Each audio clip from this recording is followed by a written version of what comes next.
Si la justice avait fonctionné normalement, Marina serait toujours en vie. C'est le leitmotiv des avocats des deux associations venus aujourd'hui demander que l'État reconnaisse ses fautes dans la protection de la petite fille. Cette procédure au civil offre avant tout aux défenseurs des droits de l'enfant une tribune médiatique. Ils ne réclament pour tout dédommagement qu'un euro symbolique.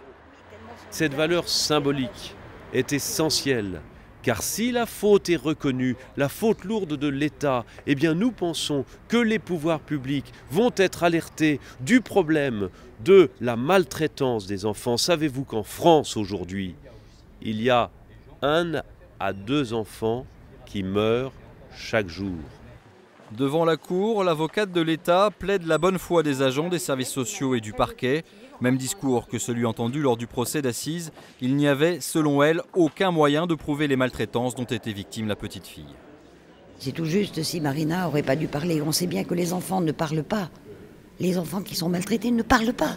Donc c'est aux adultes de décrypter, de voir. Enfin, vous avez vu l'enchaînement des faits, la description.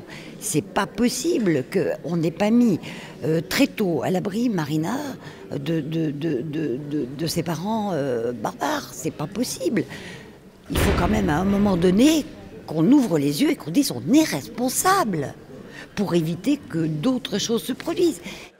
Le jugement a été mis en délibéré au 6 juin prochain, mais une autre procédure judiciaire, au pénal cette fois-ci, pourrait à nouveau assigner les services de l'État en justice.